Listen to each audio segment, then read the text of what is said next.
Hi welcome back to my channel. ఈరోజు కథ జత కలిసే 62వ భాగాన్ని వినేద్దాం. ప్రపోజ్ ఏం చేయలేదు అన్నాను వెంటనే. ఇంకా చేయలేదా అంది శ్రీజాక్క. ఇంకా చేయలేదా ఏంటి, అలాంటిదేమీ లేదు అన్నాను కంగారుగా. నాకు ముందు నుండి డౌట్ ఉందిలే సుబ్బు అంది అక్క. ఎప్పటి నుండి అన్నాను. రూప పెళ్ళి ఆల్బమ్ చూసినప్పటి నుండి అంది శ్రీజాక్క.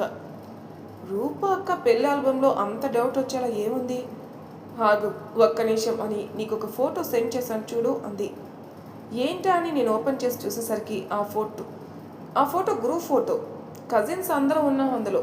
రూపక్క వాళ్ళ హస్బెండ్కి పక్కనే నేను బాగుంటే ఒక స్టెప్ మాకు వెనుకగా రిషి ఉన్నాడు. ఇందులో అంత డౌట్ పడేలా ఏముంది అన్నాను నేను అర్థం కాక.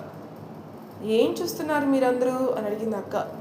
క్రాకర్స్, రూపాక పెళ్లిలో స్పెషల్ క్రాకర్స్ తెప్పించి కాల్చారు, చాలా బాగున్నాయి, అవే చూస్తున్నాం అన్నాను.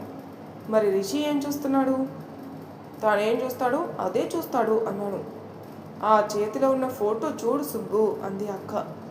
ఏముంది అని చూసి నోరు మూసేశాను నేను. ఏం చూస్తున్నాడు అంది అక్క. నన్నే. ఎలా చూస్తున్నాడు? సైలెంట్గా ఉన్నాను. మురిసిపోతూ చూస్తున్నాడు కదా. అది చూసే డౌట్ వచ్చింది, కానీ మీరు ఇంకా చిన్న పిల్లలు కదా అప్పటికి అని అడగలేదు అంది. అప్పటికి ముందు నుండే లవ్ చేస్తున్నాడు నన్ను అన్నాను నేను ఉక్రోషంగా. ఓ ఎప్పటి నుండి అంది అక్క. కరెక్ట్గా తెలీదు, కానీ అరౌండ్గా మా ఫ్రెషర్స్ అయినప్పటి నుండి అనుకుంటున్నా. నీకెలా తెలిసింది? చెప్తే చండాలంగా ఉంటుంది అన్నాను నేను. పర్లేదు చెప్పు. నాకెలా తెలిసిందో చెప్పి వాళ్ళు నాకు చాలాసార్లు హింట్స్ ఇవ్వడానికి ట్రై చేశారక్క, నాకే అర్థం కాలేదు అన్నాను నేను. హింట్స్ అంటే? రవి ఇండైరెక్ట్గా చెప్పేవాడు, రిషి డైరెక్ట్గానే చెప్పాడు కూడా. నేనే వీళ్ళేదో జోక్ చేస్తున్నారని అనుకున్నాను. ఇలాంటి విషయాల్లో జోక్ చేస్తారా ఎవరైనా, అందులో చుట్టాలతో అంది శ్రీజక్క.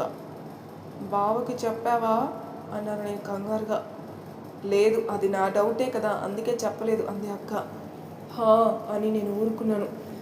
నీకు తన మీద అయిష్టత లేకపోతే వదులుకోకు సుబ్బు అంది అక్క. ఏమో అక్క, నాకేం అర్థం కావడం లేదు, ఫుల్ కన్ఫ్యూజన్గా ఉంది. ఒక పక్క తన మీద కోపం కూడా వస్తుంది అన్నాను. కోపమా? కోపం ఎందుకు? నా అభిప్రాయం తెలుసుకోకుండా నన్ను ఎలా ఇష్టపడతాడు అన్నాను. మళ్ళీ అదే పాట. ఇప్పుడు విజయ్ దేవరకొండ అంటే నీకు ఇష్టం. తను నీ దగ్గరకు వచ్చి నా పర్మిషన్ లేకుండా నువ్వెవరు నన్ను లక్ చేయడానికి అని అడిగితే దానికి ఏమైనా మీనింగ్ ఉందా చెప్పు? ఇది అంతే. ఎదుటి వాళ్ళ ప్రేమ మనల్ని ఇబ్బంది పెడితే తప్ప దాన్ని వ్యతిరేకించే రైట్ మనకి లేదు అంది శ్రీజక్క. ఈ రాజ్యాంగం రూల్స్ అన్నీ ఇలానే ఉంటాయి అన్నాను నేను. అసలు మీ బావ 99% పర్ఫెక్ట్ అయితే రిషి మాత్రం 100% పర్ఫెక్ట్ తెలుసా? మీ బావకు అర్థం లేని కోపం ఉంటుంది. ఆ క్షణం నిప్పుల మీద కూర్చున్నట్టు అరుస్తాడు. ఆ తర్వాత వింటాడనుకో, బట్ ఆ చిన్న కోపమే ఎన్నో కష్టాలు తెలుస్తుంది. ఎటువంటి అవలక్షణం లేని మనిషి కంటే పర్ఫెక్ట్ హస్బెండ్ ఇంకెవరు ఉంటారు సుబ్బు అంది అక్క. తను పర్ఫెక్ట్ సరే, నాకు పర్ఫెక్టా? మేమిద్దరం కలిసి వైఫ్ అండ్ హస్బెండ్ లాగా బ్రతకగలమా? సరదాగా డేట్ చేసుకుని మా ఫ్రెండ్షిప్ని చెడగొట్టాలని అస్సలు అనుకోవడం లేదు నేను. నువ్వు బావా ఉన్నట్టు ఒకరినొకరు కాంప్లిమెంట్ చేసుకున్న కంపాటబుల్గా ఉండగలమా? ఇవన్నీ ఆలోచిస్తుంటే నాకు తలనొప్పి వచ్చేస్తుంది అన్నాను నేను. ఇందాక అడిగావు చూడు, ఫ్రెండ్స్ లవ్ చేసుకోవచ్చా అని. దానికి ఆన్సర్ నీ క్వశ్చన్లోనే ఉంది. నా దృష్టిలో మంచి ఫ్రెండ్స్ కాలేని వాళ్ళు ప్రేమించుకోలేరు, మంచి హస్బెండ్ అండ్ వైఫ్ కాలేరు. కంపాటిబిలిటీ కావాలని చెప్తున్నావు కదా, అది బెస్ట్ ఫ్రెండ్స్ మధ్యలో కంటే ఎక్కువగా ఎవరి మధ్యలో ఉంటుందో కూడా చెప్పు అంది శ్రీజక్క. ఇంకేం మాట్లాడలేదు నేను. మీ బావ అమ్మమ్మ నీకు 1 year వరకు ఎందుకు సంబంధాలు చూడొద్దనుకున్నారో తెలుసా అంది శ్రీజక్క. ఎందుకు? అదేదో జాతకం అంట కదా అన్నాను. ఆ జాతకం కూడా ఒకటేలే. ఇంకొకటి, నిన్ను రిషికిచ్చి పెళ్లి చేయాలని అనుకుంటున్నారు అంది. వాట్ అన్నాను కీచుగా. తనకి ఇంకా 21 కదా, అందుకే ఒక 1 year ఆగితే 22 వస్తాయి. అప్పుడు వాళ్ళ ఇంట్లో అడిగి అందరికి ఇష్టమైతే ఎంగేజ్మెంట్ చేసుకున్న తర్వాత నిన్ను మాస్టర్స్కి అమెరికా పంపిస్తారట అంది. అదేంటక్క? షాక్ అయ్యాను నేను. అమ్మమ్మే అన్నారు, రిషి చాలా బాధ్యత కలిగిన అబ్బాయి, వాళ్ళ ఫ్యామిలీ కూడా మంచిది, ఎలానో వీళ్ళిద్దరూ మంచి ఫ్రెండ్స్లా ఉన్నారు కదా, పెళ్లి చేస్తే హాయిగా ఉంటారని. మరి బావ ఏం అనలేదా? బావ అదే అన్నాడు, అవును, వాళ్ళిద్దరికీ కుదురుతుంది, మనకి ఫ్రీగా ఉంటుంది రిషి అయితే అని అంది శ్రీజ అక్క. మరి నువ్వు వద్దని చెప్పలేదా అన్నాను. తనకంటే బెస్ట్ నేను తీసుకురాగలిగినప్పుడు చెప్పొచ్చు, కానీ నేను తీసుకొని రాలేనని తెలుసు కదా, అందుకే చెప్పలేదు. రిషి కంటే ఎక్కువ జీతం ఉండే అబ్బాయిలు ఉంటారు, కానీ రిషి కంటే ఎక్కువ సంస్కారం ఉండే అబ్బాయిలు ఉండరు. నిదానంగా ఆలోచించి డెసిషన్ తీసుకుని, ఇది జీవితానికి సంబంధించిన నిర్ణయం, అంత ఈజీగా అండూ చేయలేం అంది శ్రీజక్క. చూస్తాను అన్నాను. డిన్నర్ అయిందా అంది. లేదక్క, రిషి వచ్చేటప్పటికి లేట్ అవుతుంది అన్నాడు, ఆర్డర్ పెట్టుకుంటాను అని. నేను అన్నప్పుడే కాలింగ్ బెల్ రింగ్ అయితే డోర్ ఓపెన్ చేయడానికి వెళ్ళాను నేను. ఎవరు, రిషినా అంది శ్రీజక్క. కాదు, స్విగ్గీ అని అతని వైపు చూశాను. రిషి? హా, ఈ ఇల్లే అన్నాను. ఓకే అని ఆర్డర్ ప్యాకెట్ నాకు ఇచ్చేసి వెళ్ళిపోయాడు. వావ్, లేట్ అవుతుందని ఫుడ్ ఆర్డర్ చేశాడు చూసావా అంది శ్రీజక్క. నాకు ఇప్పుడు పన్నీర్ మెజెస్టిక్ స్పైసీగా ఫ్రైడ్ రైస్ తినాలని ఉంది. అవి ఉంటే నేనే ఒప్పుకుంటా పర్ఫెక్ట్ అని, లేకపోతే నువ్వు పర్ఫెక్ట్ కాదు అంటావా అన్నాను. నువ్వు చూడాల్సింది అది కాదు. ఒకవేళ ఇప్పుడు నీకు నచ్చనివి పెట్టినా నువ్వు అది నాకు నచ్చలేదని చెప్పినప్పుడు తను ఎలా రియాక్ట్ అవుతున్నాడు? He cares your opinions or not. ఇదే మనం చూడాల్సింది. ఇష్టాలు మారుతూ ఉంటాయి, కానీ ఆ ఇష్టాలకి వచ్చే విలువ మారకూడదు కదా అంది శ్రీజ అక్క. కొసమెరుపు ఏంటంటే ఖచ్చితంగా నీకు నచ్చేవే ఉంటాయి అంది. తనతో మాట్లాడుతున్నప్పుడే ఆత్రం ఆగగా ఓపెన్ చేశాను నేను. ఫ్రైడ్ రైసు, పన్నీర్ మెజెస్టిక్తో పాటు ఇంకొక చిన్న డబ్బాలో పేరు తెలియని డిష్ కూడా ఉంది. ఏమున్నాయి అంది శ్రీజక్క. ఏవో ఉన్నాయిలే అన్నాను. ఏంటో చెప్పు అంది అక్క. అవే అన్నాను మొహం గంటులా పెట్టుకొని. చెప్పానుగా అని నవ్వింది. దారుణం అన్నాను ఫ్రస్ట్రేట్ అవుతూ. ఒప్పుకో పర్ఫెక్ట్ అని అంది శ్రీజక్క. నేను ఒప్పుకోను, నేను ఎప్పుడు ఇదే తింటాను కాబట్టి ఈజీగా గెస్ చేసి ఉంటాడు అన్నాను. మరి నాకెందుకు తెలీదు నువ్వెప్పుడు అదే తింటావని? ఏమో, ఒక మనిషికి ఏ ఇబ్బంది రాకుండా చూసుకోవాలనుకున్నప్పుడే వాళ్ళ ఇష్టాలన్నీ తెలుస్తాయి అంది శ్రీజ అక్క. నువ్వు ఈరోజే అన్నీ కన్విన్స్ అయిపోనక్కర్లేదు, థీరిక్గా ఆలోచించుకో, నీకు ఇంకా ఆల్మోస్ట్ 8 months గ్యాప్ ఉంది అంది శ్రీజ అక్క. సరే అన్నాను. ఓకే, నేను డిన్నర్ కుక్ చేయాలి, ఉంటాను, గుడ్ నైట్ అంది అక్క. గుడ్ నైట్ అక్క అని కాల్ కట్ చేసి ఫుడ్ ప్లేట్లో పెట్టుకుని కూర్చున్నాను. అంతలోనే ఫోన్ వచ్చింది రిషి నుండి. ఎత్తాలా వద్దా అని తడపటాయిస్తూనే ఫోన్ ఎత్తి కామ్గా ఉన్నాను. సుబ్బు, ఆర్డర్ వచ్చిందా అని చిన్నగా అడిగాడు. వాష్రూమ్లో ఉన్నావా అన్నాను ట్యాప్ సౌండ్ వినిపిస్తుంటే. అన్నాడు. మీటింగ్ నుండి బయటకు వచ్చి వాష్రూమ్లో సీక్రెట్గా ఫోన్ మాట్లాడుతూ మరి మన ఫుడ్ గురించి అడుగుతున్నాడా అని షాక్ అయ్యి హా వచ్చింది అన్నాను. అందులో ఒక చిన్న బౌల్ ఉంది చూసావా అన్నాడు. హా, ఏంటది, పెరుగు చట్నీయా అన్నాను. కాదు, హేమా దాచి అని ఒక జపనీస్ డిష్, చాలా బాగుంటుంది, ఈరోజే నేను నేర్చుకున్నాను, నేను చేసిందే అది అన్నాడు. వెయిట్, ఇప్పుడు ఈ ఫుడ్ మీ రెస్టారెంట్లో నువ్వే ఆర్డర్ పెట్టి నువ్వే కుక్ చేసి నువ్వే పంపించావా అన్నాను. హా, టేస్ట్ చేసి ఎలా ఉందో టెక్స్ట్ చెయ్యి అన్నాడు. వెయిట్, నాకు ఇంకొక డౌట్ కూడా ఉంది. ఏంటి? ఫ్రైడ్ రైసు, పన్నీర్ మెజెస్టిక్ ఎందుకు పెట్టావు? అవి నేను తింటానని నీకు చెప్పలేదే అన్నాను. ఈవినింగ్ స్నాక్స్ కూడా ఏమీ తినలేదు కదా, బాగా ఆకలిగా ఉంటావు కదా, ఆకలిగా ఉన్నప్పుడే నువ్వు ఇవే కదా తింటావు అన్నాడు రిషి. ఇంకేమైనా ఆర్డర్ చేయనా పోనీ అన్నాడు. వద్దు, నేను తింటున్నానులే. ఓకే, నేను 9:30కి వచ్చేస్తాను, నువ్వు పడుకుంటే లోపల నుండి లాక్ చేసుకొని పడుకో అన్నాడు Rishi. Okay, have a good day. మరి ఇంతసేపు బాత్రూంలో ఉంటే డయరీ అనుకుంటారేమో, వెళ్ళు అన్నాను. సరే అని నవ్వేసి కాల్ కట్ చేశాడు.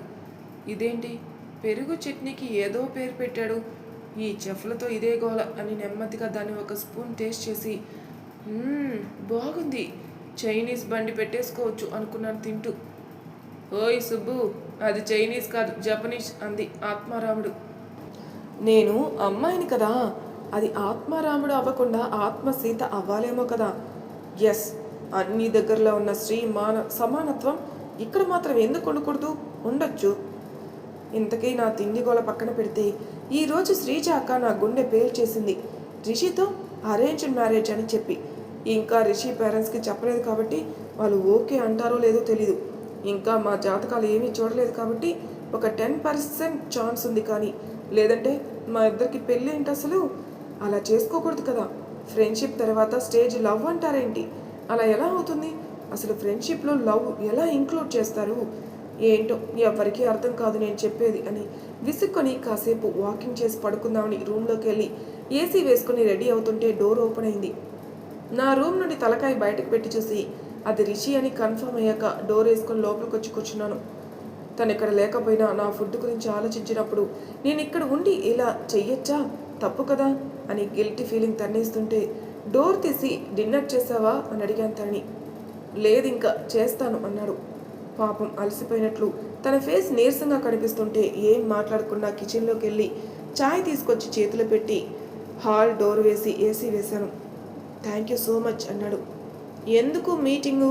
అయినా హోటల్స్లో కూడా మీటింగ్స్ ఉంటాయా అన్నాను. ఎందుకు హోటల్స్లో ఉండవు? మా హోటల్లో ఒక పెద్ద క్లాసికల్ మ్యూజికల్ నైట్ అవ్వబోతుంది. దానికి పెద్ద పెద్ద సినిమా స్టార్స్ అందరూ వస్తారట. సో ఆ ఈవెంట్కి సంబంధించిన రోడ్ మ్యాప్ అంతా డిస్కస్ చేయడానికి ఈరోజు మీటింగ్ అన్నాడు. ఓ, మీ డ్యాన్స్ స్కూల్ వాళ్ళని తీసుకుంటారు ఇనాగ్రేషన్ ఈవెంట్ కోసం. మేబీ నువ్వు కూడా వస్తావేమో కదా అన్నాడు రిషి. నేను రీసెంట్గా జాయిన్ అయ్యాను, నన్నెందుకు తీసుకుంటారు? వాళ్ళ డ్యాన్స్ క్లాస్లో ఉన్న వాళ్ళని తీసుకుంటారు కానీ అన్నాను. ఏమోలే అన్నాడు రిషి. మరి నీకేం వర్క్ అప్పచెప్పారు అన్నాను. నాకు జస్ట్ స్టార్టర్స్, మెయిన్ కోర్స్ అంతా సీనియర్ చెఫ్స్ చేస్తారు అన్నాడు. ఓ, మనకి ఫ్యామిలీ పాస్ ఇస్తారు, మనం ముగ్గురం వెళ్ళొచ్చు కావాలంటే అన్నాడు రిషి. ఫ్యామిలీ పాస్ ఇస్తే మీ అక్క కాబట్టి మంజు అక్కను తీసుకుని వెళ్తావు, నేనే విధంగా నీకు ఫ్యామిలీ అవుతాను నన్ను తీసుకుని వెళ్ళడానికి అన్నాను. ఎవరు చెప్పారు నువ్వు నాకు ఫ్యామిలీ కాదని? మా ఇంట్లో మేము ఎంతో, నువ్వు అంతే. నువ్వు ఏదో నన్ను ఆట పట్టిస్తున్నావు కానీ ఆ విషయం నీకు తెలీదా? కాన్ఫిడెంట్గా చెప్పాడు రిషి. ఇంత సెక్యూర్ పర్సన్ ఏంటి అసలు? ఇదే మాట నేను సిద్ధుతోనే ఉంటే నన్ను తన ఈగోలో వేపేసి ఉప్పు కారం సీజనింగ్ చేసి మైనస్లో ముంచుకొని తినేవాడు అని అనుకుని మళ్ళీ తల మీద ఇంకొక దెబ్బ వేసుకున్నాను. సిద్ధార్థతో రిషికి పోలిక ఏంటి అని. సిద్ధార్థ్ ఒక వేస్ట్ ఫెలో, రిషి ఆకాశం. తప్పు, అలా అనుకోకూడదు అని నాకు నేనే ఎక్స్ప్లెనేషన్ ఇచ్చుకున్నాను. ఏమైంది అన్నాడు రిషి. ఏం లేదు, నీ డిన్నర్ అయితే మనం వాక్కి వెళ్దాం అన్నాను. ఓకే అన్నాడు రిషి. డిన్నర్ కంప్లీట్ అయ్యాక వాకింగ్ చేయడానికి బయటకు వచ్చాం మేమిద్దరం. నేను కొంచెం లావ్ అవుతున్నాను కదా అన్నాను రిషితో. లేదు, అవుతున్నాను, నా డ్రెస్సులు సరిపోవడం లేదు. ఆ మాత్రం వెయిట్ గెయిన్ కామన్. ఓ, మరి నువ్వెందుకు జిమ్కి వెళ్తున్నావు? అంటే నువ్వు సన్నగా హీరో ధనుష్లా ఉండాలి, నేను మాత్రం లావ్ అయిపోవాలి. అప్పుడు అందరూ చూసి ఈ అబ్బాయి వల్ల అక్క అనుకుంటా అని అనాలేనే కదా అన్నాను. ఆ మాట వినగానే ఒక్క సెకండ్ షాక్ అయి నా వైపు చూసి, నేను మరీ అంత ఆలోచించలేదు సుబ్బు అన్నాడు రిషి. ఓ, అయితే ఇప్పుడు ఆలోచిస్తావా? నువ్వు నాతో పాటు జిమ్కి వస్తావా పోనీ అన్నాడు రిషి. ఏమో, అక్కడ నీకు గర్ల్ ఫ్రెండ్స్ నీ వెనక తిరిగే వాళ్ళు ఉంటారేమో కదా, నేను వచ్చి నీ ఫాలోయింగ్ డిస్టర్బ్ చేయడం అవసరం అంటావా అన్నాను. ఓ మై గాడ్, అసలు నా వెనక పడిన వాళ్ళు ఎవరు? నాకెవరూ తెలీదు అన్నాడు రిషి. లిస్టు చదవనా పోనీ? కాలేజీలో రవలి అక్క. అసలు ఆ రవలి ఎవరు సుబ్బు? నేను తనతో ఇప్పటి వరకు మాట్లాడనే లేదు, తన ఫేస్ కూడా చూడలేదు అన్నాడు రిషి. అంటే చూసి ఏం చేస్తావు? ఏం చేస్తాను అన్నాడు అయోమయంగా చూస్తూ. ఏమో, పులిహోర కలుపుతావేమో, ఎవరికి తెలుసు? పులిహోర దద్దోజనం నేనెందుకు కలుపుతాను సుబ్బు? ఏమో, అమ్మాయి బాగుంటే కలుపుతావేమో అన్నాను. ఛాన్స్ లేదు అన్నాడు రిషి. ఓ, ఇది బ్రేకప్ ఫేస్ కదా, అలానే అనిపిస్తుందిలే అన్నాను. చిన్న నవ్వు నవ్వి ఊరుకున్నాడు. ఈ టాపిక్ రావాలనే కదా ఇంత కన్వర్జేషన్ బిల్డప్ చేసింది. ఇప్పుడు కామ్గా ఉంటాడేంటి అని అనుకుంటూ ట్రూత్ ఆర్ డేర్ ఆడదామా అన్నాను. ఇప్పుడా అన్నాడు రిషి. ఆనాది కాలంగా వస్తున్న రొటీన్ రొట్ట డైలాగ్ ఒకటి అస్త్రంగా పెట్టుకున్నాగా, అదే వాడేశాను. ఏ, నిజాలు బయటకు వచ్చేస్తాయని భయమా అని. బయటికి వచ్చేంత నిజాలు ఏమున్నాయి సుబ్బు నా జీవితంలో అన్నాడు రిషి. మరెందుకు భయం, దా ఆడుదాం అన్నాను. సరే అన్నాడు రిషి. వెంటనే ఫోన్లో truth or dare app install చేసి స్పిన్ చేయి అని ఫోన్ పెట్టాను తన ముందు. స్పిన్ చేయగానే ట్రూత్ వచ్చింది తనకి. అడగనా? నిజమే చెప్పాలి మరి. డైరెక్ట్గా నువ్వు నన్ను ఎందుకు లవ్ చేసావని అడగాలని ఉన్నా నాకు ఎలాగో తెలిసిపోయిందని డైరెక్ట్గా ప్రపోజ్ చేస్తాడేమో అని ఒక భయం. అందుకే బాగా ఆలోచించి అసలు ఫస్ట్ నువ్వు నీ సుభాషితంని ఎప్పుడు లవ్ చేయడం స్టార్ట్ చేశావు అన్నాను. ఇప్పుడు తన గురించి ఎందుకు అన్నాడు రిషి. చెప్పబోయి అన్నాను గదిమి. తన గురించి వద్దు, ఇంకేమైనా అడుగు, నాకు పర్లేదు అన్నాడు రిషి. హలో, అడగాల్సింది నేను అడుగుతాను, నువ్వు సమాధానం చెప్పాలి, లేదంటే డేర్ చేయాలి అన్నాను. డేరా? ఏంటది అన్నాడు రిషి. నువ్వు తనకి కాల్ చేసి నాతో మాట్లాడించాలి అన్నాను. వద్దు, పర్లేదు, అయితే ట్రూత్ చెప్పు. ఓకే, అది ఇది అని తొలి ప్రేమ సినిమా స్టోరీ, అతడు సినిమా స్టోరీ చెప్పావనుకో ఆ అమ్మాయి కాలు బెనుకుద్ది అన్నాను. సుబ్బు అని అరిచాడు గట్టిగా. ఏంటి అన్నాను. ఇప్పుడు ఎందుకు అలాంటి మాటలు? మరి తన మీద ప్రామిస్ ఉంటేనే కదా నువ్వు నిజాలు చెప్తావు. నిజమే చెప్తాను, ఇంకెప్పుడు అలాంటి మాటలు ఆడకు అన్నాడు. నా కాలు మీద నాకంటే ఎక్కువ ప్రేమ చూపిస్తున్న రిషిని మనసులో మెచ్చుకుని చెప్పు అన్నాను. కాలేజ్లో మీ ఫ్రెషర్స్ ఫెస్టో అప్పటి నుండి అన్నాడు. అనుకున్నాను అని మనసులో అనుకుని 1 మార్క్ ఆన్సర్ అడగలేదు. ఎలాబొరేట్ చేయి అన్నాను. ఏమని అంటే క్లియర్గా ఎందుకు ఎలా అలాంటివి ఎక్స్ప్లెయిన్ చేయి అన్నాను. అప్పటికి మేము అపార్ట్మెంట్ బయటికి వచ్చేస్తే ఐస్ క్రీమ్ పార్లర్ వైపు నడుస్తున్నాం. కామ్గా రోడ్ సైడ్ తను వచ్చేసి ఎందుకు అంటే చిన్నప్పటి నుండి డ్యాన్సెస్ మీద చాలా ఇష్టం ఉండేది.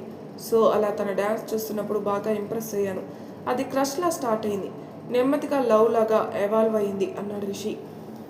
బాగానే ఎస్ట్రాల్ చేస్తావు, డీటెయిల్డ్గా చెప్పు, లేదంటే తనకి ఫోన్ చేసి ఇవ్వు అన్నాను. ఓకే, డీటెయిల్డ్గా అంటే తన వ్యక్తిత్వం చాలా నచ్చేది. చిన్న విషయాలకి హ్యాపీగా ఫీల్ అవ్వడం, ఎవరినైనా మన అనుకుంటే వాళ్ళ కోసం ఎంత దూరమైనా వెళ్ళడం, అలాంటివి బాగా అట్రాక్ట్ చేసేవి. తనతో ఎక్కువ మాట్లాడాలి అనిపించేది, ఎక్కువ టైం స్పెండ్ చేయాలి అనిపించేది. నాకు ఏదైనా రాకపోతే దాన్ని చులకనగా చూడకుండా ఒక గైడ్ లాగా ఎటువంటి ఈగో లేకుండా ఎక్స్ప్లెయిన్ చేసేది. ఎక్కువ టైం స్పెండ్ చేస్తున్న కొద్దీ తనలో ఉండే చైల్డిష్ నేచర్ నా దగ్గర ఓపెన్ అయ్యేది. తను నాతో అంత ఫ్రీగా ఉండడం నాకు నచ్చేది. తను వేసే జోక్స్, కలిసి చూసే సినిమాలు, చదవమని సజెస్ట్ చేసే బుక్స్, అవన్నీ తన పెక్యులర్ క్యారెక్టర్ రిప్రజెంట్ చేసేవి. She is unique Subbu, words can't describe her. ఒక్క మాటలో చెప్పాలంటే ఈ కాలంలో పెరిగిన తన విలువలు నిలబెట్టుకుంటూ స్వతంత్రంగా ఆలోచించే అమ్మాయి ఆమె అన్నాడు రిషి. ఓ గ్రేట్ అన్నాను ఆలోచిస్తూ. స్పిన్ చేస్తావా అన్నాడు నన్ను. హా అని స్పిన్ చేసి ట్రూత్ రావడంతో రిషి వైపు చూశాను. నేను అంత అడగాలని అనుకున్నవి ఏమీ లేవు అన్నాడు రిషి. బట్ అడగాలి, గేమ్ కదా అన్నాను నేను. ఓకే, సో లైక్ ఫ్యూచర్ పార్ట్నర్లో నీకు కావాల్సిన లక్షణాలు ఏంటి అన్నాడు రిషి. మరి తర్వాయి భాగంలో ఏం జరుగుతుందో నెక్స్ట్ ఎపిసోడ్లో తెలుసుకుందాం. అంతవరకు నా ఛానల్ సబ్స్క్రైబ్ చేయని వాళ్ళు ప్లీజ్ సబ్స్క్రైబ్ చేసుకోండి, లైక్ చేసి షేర్ చేయండి, మీ అభిప్రాయాలు నాకు కామెంట్ రూపంలో తెలియజేయండి. Thank you for listening.